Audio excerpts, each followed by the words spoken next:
ನಿನ್ ಗಂಡ ಬೇಕಾದ್ರೆ ಊರಿಗೆ ಹೋಗ್ಲಿ, ನೀನು ರಾತ್ರಿ ಎಂಜಾಯ್ ಮಾಡೋಣ. ನಿಮ್ ಗಂಡ ಹೇಗೆ ತುಂಬಾ ಚಂದ ಸೆಕ್ಸ್ ಮಾಡ್ತಾರ, ಎಷ್ಟು ಗಂಟೆವರೆಗೆ ಮಾಡ್ತಾರೆ, ಕೈ ಮುಟ್ಟೋದು, ಮೈ ಮುಟ್ಟೋದು, ಎಳಿಯೋದು, ಮೈ ಮೇಲೆ ಕೂರ್ಸ್ಕೊಳೋದು, ಗ್ಲಾಸ್ ತೊಳಿಲಿಕ್ಕೆ ವಾಪಸ್ ಹೋಗುವಾಗ ಹಿಂದೆಯಿಂದ ಬಂದು ಹಗ್ ಮಾಡೋರು. ಸರ್ ಇದೆಲ್ಲ ಏನ್ ಸರ್ ಅಂದ್ರೆ ಅದೆಲ್ಲ ಏನಿಲ್ಲ, ಕಾಮನ್ ಅಮ್ಮ. ಕೆಲ್ಸದವ್ರ ಅಂದ್ಮೇಲೆ ನಾವು ದುಡ್ಡು ಕೊಟ್ರೆ ಮಂಚದ ಮೇಲೂ ಬರ್ಬೇಕು. ಇವರ ಸಂಬಂಧ ಆಗಿ ಇವರಿಗೆ ಆ ಜಾಗದಲ್ಲಿ ಒಂದು ಕೆಲಸಕ್ಕೆ ಬರೋ ಒಂದು ನಮ್ಮಂತ ಬಡ ಹೆಣ್ಣು ಮಕ್ಕಳಿಗೆ ಒಂದು ಮಗು ಸಹ ಆಗಿದೆ ಸರ್. ಕೊಲೆ ಮಾಡಿ ಹಾಕಿದ್ದಾರೆ, ಮಣ್ಣು ಮುಚ್ಚಿ ಗುಂಡಿ ತೋಡಿ ಅಲ್ಲಲ್ಲೇ ಹೂತ್ ಹಾಕಿದ್ದಾರೆ. ನೀವೇ ಒಂದು 7 ವರ್ಷ ಇದ್ದು ಜೀವವಾಗಿ ಹೊರಗೆ ಬಂದಿದ್ದು ಅಂತೇಳಿ ನಮಗೊಂದು ತುಂಬಾ ಜನ ಹೇಳ್ತಾ ಇದ್ದಾರೆ.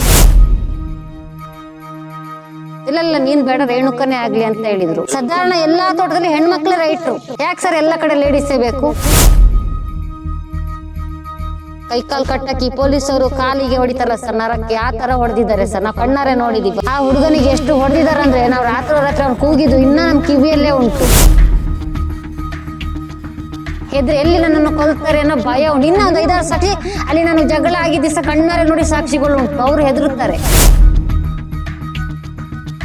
ಎಲ್ಲ ನಾವು ಗಾಡಿಯಲ್ಲಿ ಹೋಗುವಾಗ ನನ್ನೊಟ್ಟಿಗೆ ನನ್ನ ಗಂಡನನ್ನು ಸೇರಿಸಿ ಕೊಲೆ ಮಾಡ್ತಾನೋ ಅಂತ ಜೀವ ಬೆದರಿಕೆ ಆಗ್ತಾ ಉಂಟು ಒಳಗಿಂದ ಒಳಗೆ. ಈಗ ಬೈಬಲ್ ಅನ್ನು ಮುಟ್ಟಿ ಪ್ರಮಾಣ ಮಾಡಿ ನೀವು ಇನ್ನೆಲ್ಲೂ ಬದುಕಲಿಕ್ಕೆ ಬಿಡೋದಿಲ್ಲ, ಅನ್ನ ತಿನ್ಲಿಕ್ಕೆ ನಾನು ಬಿಡಲ್ಲ ಅಂತೇಳಿ ಹಾಗೆ ಮಾಡಿದ್ದೇನೆ ನೋಡಿ ಸರ್. ಉದಾಹರಣೆಗೆ ಈಗ ನನ್ನ ತಂದೆಯ ಮನೆಯನ್ನೇ ತೋರಿಸ್ಬೋದು ನಾವು. ನೀವು AC ಕುರಿಯನ್ ಮೇಲೆ ಕಂಪ್ಲೇಂಟ್ ಕೊಟ್ಟಿದ್ರೆ ಏನು ವಿಷಯ ಸರ್?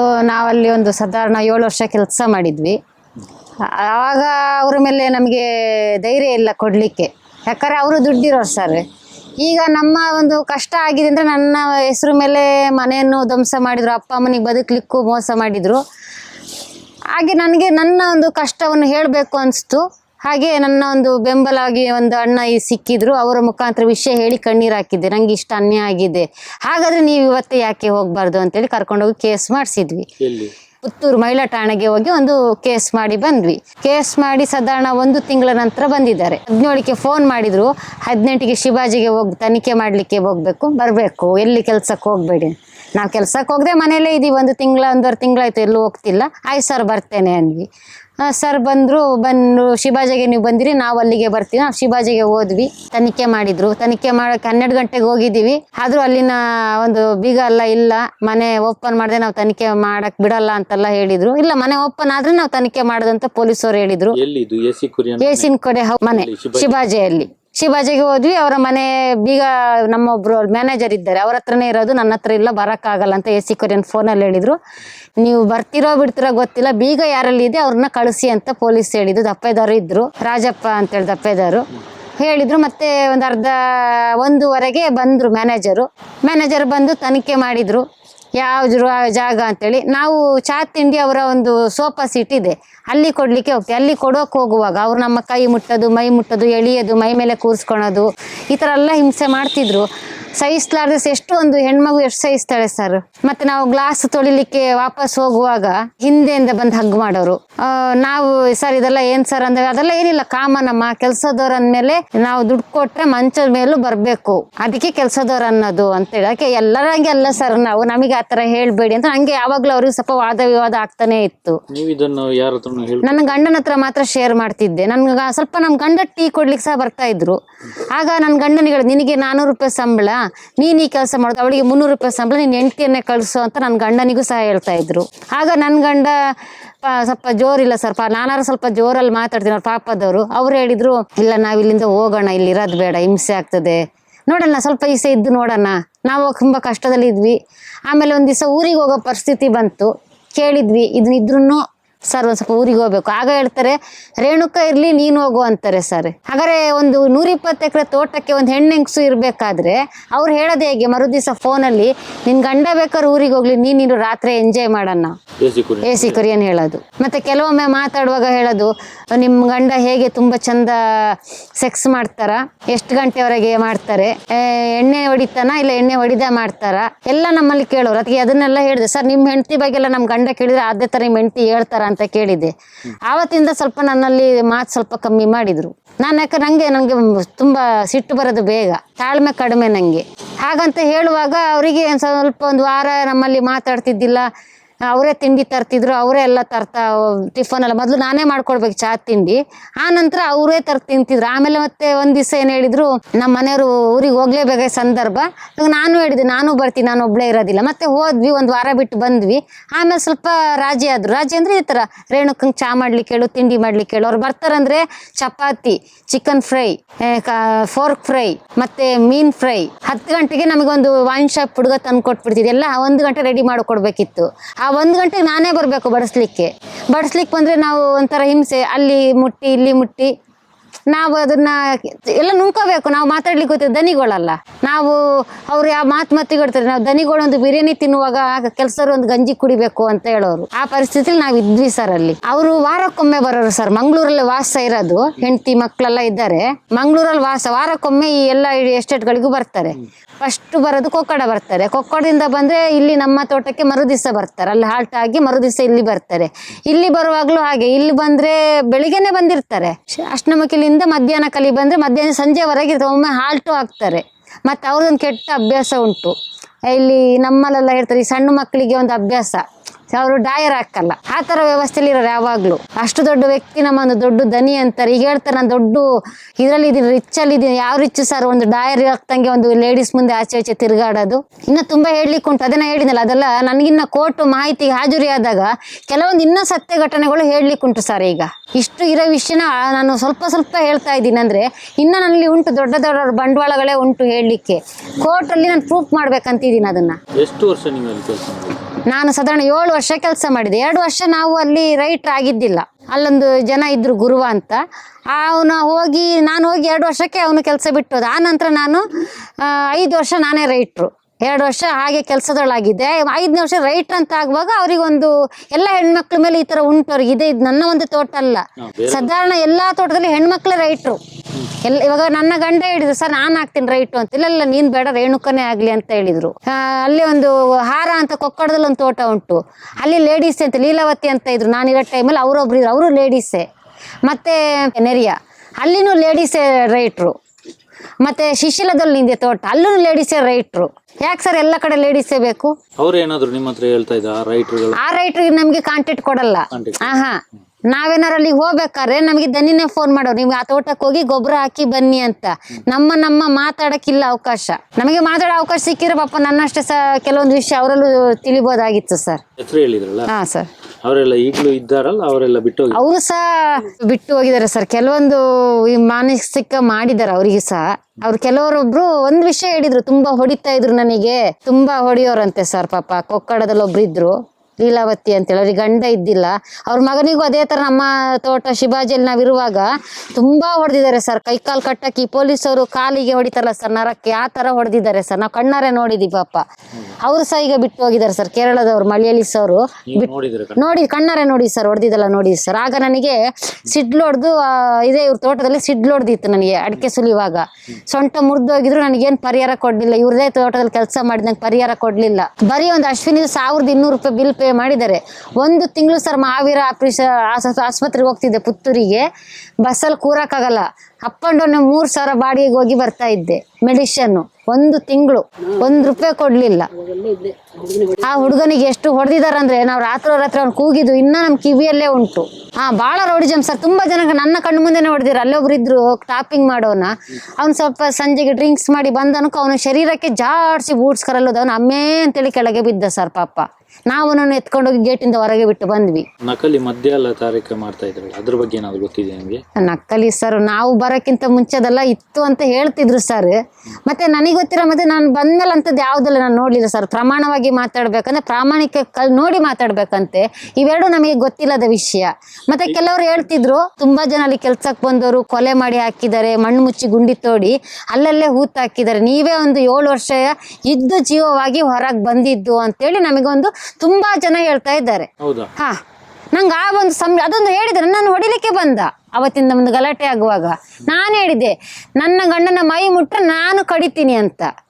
ಆಗಲೇ ನೀನು ಹೋಗೇ ಬಾರೆ ಅಂದ್ರೆ ನಿನ್ನ ಹೆಂಡತಿಗೆ ಹೋಗಿ ಹೇಳಿ ಅಂತ ಹೇಳಿದೆ. ಆಗ ಹೋಗುವಾಗ ಈಗ ಬೈಬಲನ್ನು ಮುಟ್ಟಿ ಪ್ರಮಾಣ ಮಾಡಿದ್ದಾನೆ. ಪ್ರಮಾಣ ಮಾಡಿ ನೀವು ಇನ್ನೆಲ್ಲೂ ಬದುಕಲಿಕ್ಕೆ ಬಿಡೋದಿಲ್ಲ, ಅನ್ನ ತಿನ್ಲಿಕ್ಕೆ ನಾನು ಬಿಡಲ್ಲ ಅಂತೇಳಿ ಹಾಗೆ ಮಾಡಿದ್ದಾನೆ ನೋಡಿ ಸರ್. ಉದಾಹರಣೆಗೆ ಈಗ ನನ್ನ ತಂದೆಯ ಮನೆಯನ್ನೇ ತೋರಿಸ್ಬೋದು ನಾವು, ಈ ತರ ಮಾಡಿದ್ದಾನೆ. ಮತ್ತೆ ನೋಡಿ ಸರ್, ಅವರು ಒಂದು ಕ್ರಿಶ್ಚಿಯನ್, ಚಪ್ಪಲಿ ಕಲ್ಲು ದೇವ್ರ ಕೋಣೆಗೆ ನಾವು ಹೋಗ್ತೀವ ಸರ್? ನಾವು ಹೋಗೋದಿಲ್ಲ.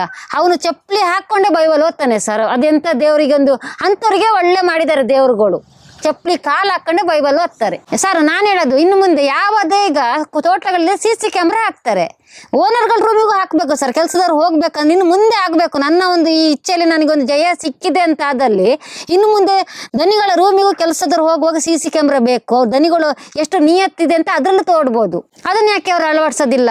ಯಾಕಂದ್ರೆ ತೋಟದಲ್ಲಿ ಕಳುವಾಗ್ತದೆ, ಬರ್ತಾರೆ, ಯಾರು ಬರ್ತಾರೆ ವಾಚ್ ಮಾಡ್ಲಿಕ್ಕೆ ಗೊತ್ತಿದ್ದ. ನಿಮ್ಮ ಮನೆಯೊಳಗೆ ಏನಾಗ್ತದೆ ನಮ್ಗೆ ನಾಗರಿಕರಿಗೆ ಗೊತ್ತಾಗ್ಬೇಕು. ಅದು ಸಹ ಏನಂತ ಕಂಪ್ಲೇಂಟ್ ಕೊಟ್ಟರು ಸರ್?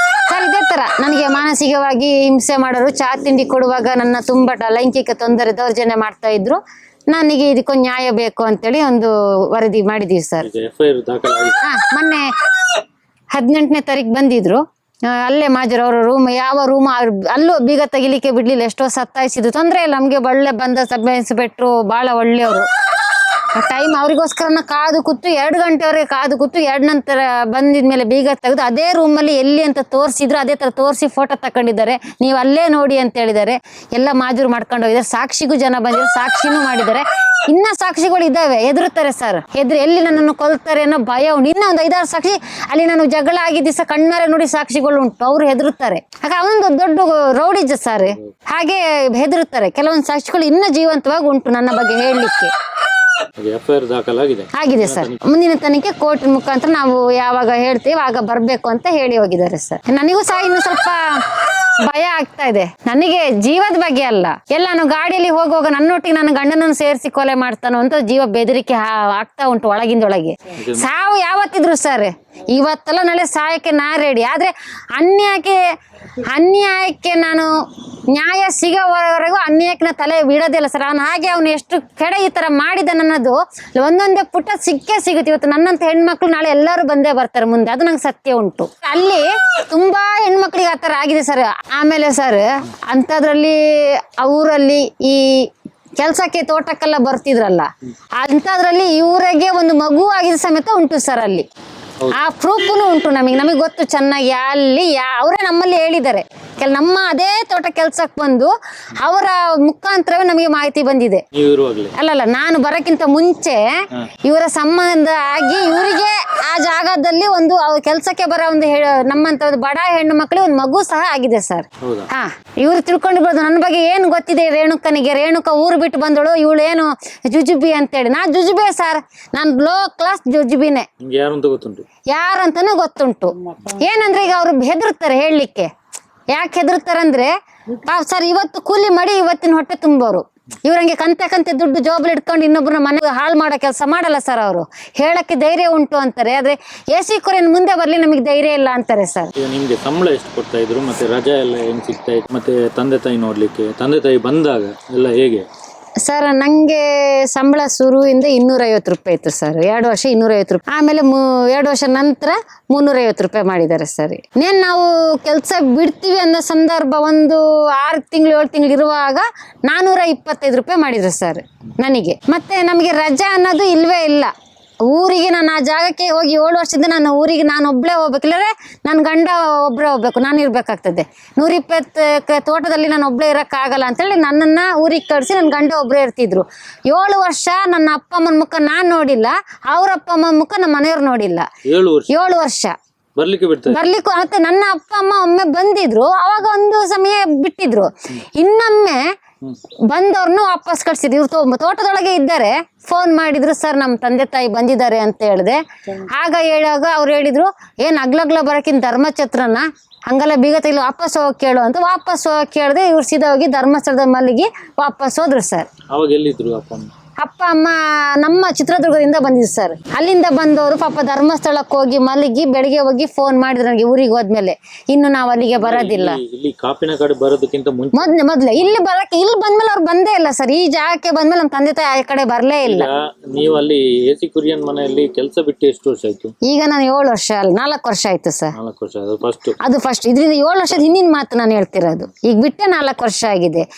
11 ವರ್ಷದ ಹಿಂದಿನ ಮಾತು ಈಗ ನಾನು ಮಾತಾಡ್ತಿರೋದು. ಹೌದು ಸರ್. ನಾವು ಯಾವಾಗ ಜಾಗ ಬಿಟ್ನೋ, ನಾವು ಇರೋದಿಲ್ಲ ಅಂತಂದು ಚಕಮುಕ್ಕಿ ನಮಗೂ ಅವ್ರಿಗೆ ಆಯ್ತು. ಏನೋ ಒಂದು ಒಳ್ಳೆ ಟೈಮ್ ಅನ್ಬೇಕು. ನಾವು ಹೊರಗಡೆ ಬಂದ್ವಿ, ಎಲ್ಲರೂ ಹೇಳಿದ್ರು ನೀವೇ 7 ವರ್ಷದಲ್ಲಿ ಈ ತರ ಹೊರಗಡೆ ಜೀವಂತವಾಗಿ ಬಂದು ಸಾಧಾರಣ ಹೆಣಗಳು ಹೋಗ್ಬಿಟ್ಟಿದೆ, ನೀವೇ ಗ್ರೇಡ್ ಅಂತ ಕೆಲವರು ಬೆನ್ನು ಸಹ ತಟ್ಟಿದ್ದಾರೆ. ಅಲ್ಲೇ ಅವರು ಗೇಟಿಂದ ಹೊರಗೆ ಬರುವಾಗಲೇ ಹೇಳಿದ್ದಾರೆ. ಆ ಮರು ದಿವಸ ನಾನು 2021 ಹೊರಗೆ ಬಂದಿದ್ದು, ಅದೇ ಡೇಟಲ್ಲಿ ನನ್ನ ಮೇಲೆ FIR ಆಗಿದೆ. ಇದು ನಂಗೊಂದು ಬಹಳ ಒಂದು ನಂಬಲಾರದ ವಿಷಯ ಸರ್. ಏನು ಅಂತ FIR ಮಾಡಿದ್ದಾರೆ ಸರ್?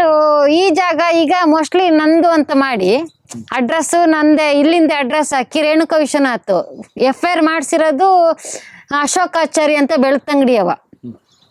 ಅವರು ಮಾಡಿಸಿ ನನ್ನ ಮೇಲೆ ಒಟ್ಟು 56 ಮೊಕದ್ದಮೆ. 56 ಅಂದರೆ ಒಟ್ಟು 5ನೇ ವ್ಯಕ್ತಿ ನಾನು. 4 ಜನ ಆಗಿದೆ, ತಹಸೀಲ್ದಾರು, ಅರಣ್ಯ ಇಲಾಖೆ, ಮತ್ತು PDO, ಇನ್ಯಾರೋ ಪೊಲೀಸ್ ಎಲ್ಲ ಇದಕ್ಕೆ ಮಾಡಿ ಒಟ್ಟು 5ನೇ ವ್ಯಕ್ತಿ ನನ್ನ ಮೇಲೆ ಕೇಸು. ಈ ಜಾಗದಲ್ಲಿ ಲಕ್ಷಾಂತರ ರೂಪಾಯಿ ಮರ ಇತ್ತು, ಅಕ್ರಮವಾಗಿ ಮರ ಕಡಿದು ಧ್ವಂಸ ಮಾಡಿ ಅಕ್ರಮ ಭೂಮಿ, ಸರ್ಕಾರಿ ಭೂಮಿಯಲ್ಲಿ ಮನೆ ಕಟ್ಟಿದ್ದೀನಿ ಅಂತ. ಈಗ ನಾನು ಒಂದು ಕೇಳ ಸರ್, ಈಗ ಅಕ್ರಮವಾಗಿ ಮನೆ ಇತ್ತು, ಅಕ್ರಮವಾಗಿ ಮರ ಕಡ್ದೆ ಅಂತ ಹೇಳ್ತಾರೆ. ಈಗ PDO ಪಂಚಾಯತಿಲಿ ಈಗ ನಂದು ಈ ದಾಖಲಾತಿ ಕೊಡಿ ಅಂದ್ರೆ ಇಲ್ಲ ಅಂತಾರೆ. ಇದು ಯಾವ ತರ ನನಗೆ ಕೋರ್ಟು ಅಂತ ನಂಗೆ ಗೊತ್ತಿಲ್ಲ. AC ಕುರಿಯನ್ನಿಂದ ಬೇರೆ ಎಷ್ಟೋ ಜನಗಳಿಗೆ ಸಮಸ್ಯೆ ಆಗಿದೆ, ತೊಂದರೆ ಆಗಿದೆ ಅಂತವ್ರಿಗೆ ಏನು ಹೇಳ್ತೀರಿ ನೀವು? ಅಂಥವ್ರು ಈಗ ಹೇಳೋದಾದ್ರೆ, ಈ ಒಂದು ನಮ್ಮ ಇಡೀ ನಮ್ಮ ಒಂದು ಹೆಣ್ಣು ಕುಲಕ್ಕೆ ಹೇಳೋಂಥ, ನಿಮಗೆ ಯಾರ್ಯಾರಿಗೆ ಈ ಥರ ಅನ್ಯಾಯ ಆಗಿದೆಯೋ ಈ ಇದರಲ್ಲಿ ನಾನು ಮೊದಲನೇ ಆಗಿ ದೂರು ಕೊಟ್ಟಿದ್ದೀನಿ. ನಮ್ಮ ಹಾಗೇನೆ ನಿಮಗೂ ಒಂದು ಅನ್ಯಾಯ ಆಗಿದ್ರೆ ಧರ್ಮಸ್ಥಳ ಸೌಜನ್ಯಕ್ಕೆ ಏನು ಹೋರಾಟಕ್ಕೆ ನಿಂತಿದ್ರೆ ಅದನ್ನ ನೋಡಿ ನೀವು ಕಲೀರಿ. ನಿಮಗೆ ಅನ್ಯಾಯ ಆಗಿದ್ರೆ ಬನ್ನಿ ನನ್ನೊಟ್ಟಿಗೆ, ನೀವು ಸಹ ಸಾಥ್ ಕೊಡಿ. ನಿಮ್ಗೆ ಅನ್ಯಾಯ ಆಗಿದ್ರೆ ನೀವು ನಿಮ್ಮ ಹಿಂದೆಗೆ ಜನ ಇದ್ದಾರೆ, ಇಷ್ಟು ದಿವಸ ಯಾರು ಇಲ್ಲ ಅಂತ ಹೆದರಬೇಡಿ. ಇನ್ನು ಮುಂದೆ ನ್ಯಾಯಕ್ಕೋಸ್ಕರ ತಲೆ ಕೊಡೋ ಒಂದೊಂದು ತಲೆಗಳು ಬರ್ತಾರೆ. ನೀವು ನ್ಯಾಯಕ್ಕೋಸ್ಕರ ಇವತ್ತು ನನಗಾಗಿದ್ದ ಅನ್ಯಾಯಕ್ಕೆ ನನಗೆ ಎಲ್ಲ ನನ್ನ ಪರವಾಗಿ ನಿಂತಿರ, ನಾಳೆ ನಿಮಗಾಗಿ ಅನ್ಯಾಯವನ್ನು ನೀವು ತೋರ್ಸಕ್ಕೆ ನೀವು ಎಲ್ಲೆಲ್ಲಿದ್ರು ನಿಮ್ಮ ಅಡ್ರೆಸ್ ಕೊಡಿ, ಫೋನ್ ನಂಬರ್ ಕೊಡಿ. ನಾವು ಅಲ್ಲಿಗೆ ಬಂದು ನಿಮ್ಮನ್ನ ಭೇಟಿ ಮಾಡಿ ನಿಮ್ಮ ಕಷ್ಟ ಸುಖ ನಿಮ್ದೇನೇ ಕುಂದು ಕೊರತೆ ಇದ್ರು ನಮಗೆ ಫೋನ್ ಮಾಡಿ. ಇಡೀ ಇಮ್ಮಿಡಿಯೇಟ್ ಎಂತ ನಿಮ್ದೇನೇ ಆಗಿರಲಿ, ಒಂದು ಸಣ್ಣ ಜಾಗದ ವಿಷಯದಿಂದ ಹಿಡಿದು ನಿಮ್ಮ ಲೈಂಗಿಕ ತೊಂದರೆ ಅವರು ಇವತ್ತು ನಾನು ಕೊಟ್ಟಾಗೆ ನಿಮ್ಗೆ ನಾಳೆ ನ್ಯಾಯ ನಂಗೂ ಸಿಗುತ್ತೆ, ನಿಮಗೂ ಸಿಕ್ಕೇ ಸಿಗುತ್ತೆ. ಆ ಮಟ್ಟಿಗೆ ಕೈ ಜೋಡಿಸಿ.